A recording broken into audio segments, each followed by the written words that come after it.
अहाँ सब सुन रहल छी अमचन म्यूजिक के शानदार प्रस्तुति। डीजे राजा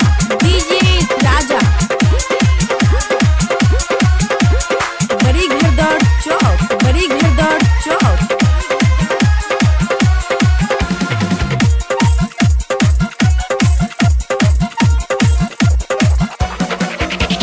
चोली पर भोजपुरी बजल को लहंगा पर तोरा में थली गे। चोली पर भोजपुरी बजल को लहंगा पर तोरा में थली गे। कोना मारा दाबा रई कोना मारा दाबा डीजे बजल को तोरा ये हन जवानी पर। कोना मारा दाबा डीजे बजल को तोरा ये हन जवानी पर। कोना मारा बजल को चोली पर भोजपुरी बजल को लहंगा पर तोरा में थली गे। चोली पर भोजपुरी बजल को लहंगा पर तोरा में थली गे। कोना मारा दाबा रई कोना मारा दाबा डीजे बजल को तोरा ये हम जवानी पर। कोना मारा दाबा डीजे बजल को।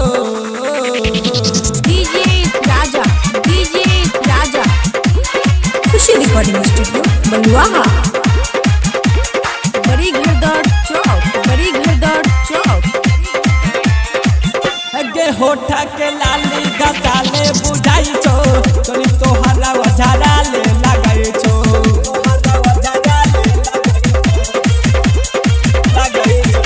गे होठा के लाली गसाले बुझाई छो। तोरी तोहरा वझारा ले लगाई छो। नदिया पर तोरा हिंदी बजल को बाली पर तोरा तहली गे। नदिया पर तोरा हिंदी बजल को बाली पर तोरा तहली गे। कोना मारा दाबा रई अजय मारा दाबा डीजे बजल को तोरा ये हन जवानी पर। अमन मारा दाबा डीजे बजल को तोरा ये हन जवानी पर। जब कंत मारा दाबा डीजे बजल को।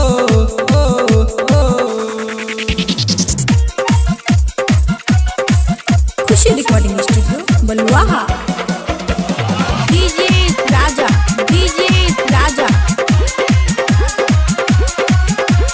बड़ी घरदौड़ चौक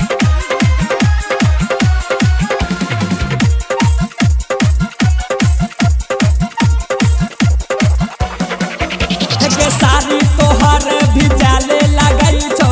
आँख की आधा साले लगई छो। के सारी तोहर भी जाले लगई छो। आँख की आधा साले लगई छो।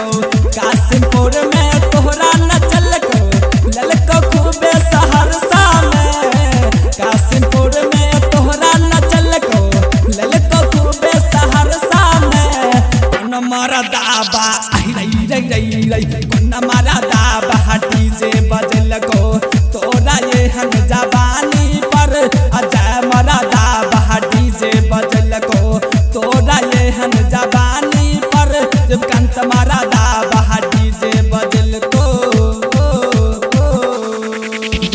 डीजे राजा खुशी रिकॉर्डिंग स्टूडियो बलुआहा। बड़ी घरदौड़ चौक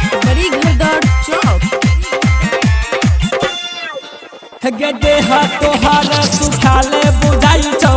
मन किया चोटाल बुझाई छो। गे देह तोहर सुखाले बुझाई छो। मन किया चोटाल बुझाई छो। जीवकन आ जाया मन तोरा मल चटल को दलानी में। जीवकन आ जाया मन तोरा मल चटल को दलानी में। कोना मारा दाबा रई कोना मारा दाबा डीजे बजल को तोरा ये हन जवानी पर।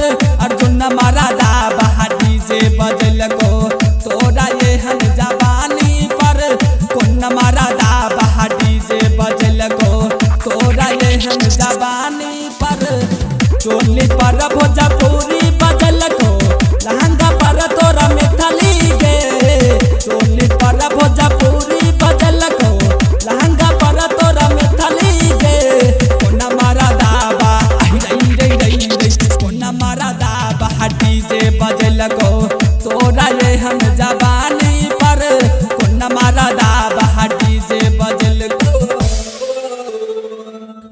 रिकॉर्डिंग स्टूडियो बलुआहा।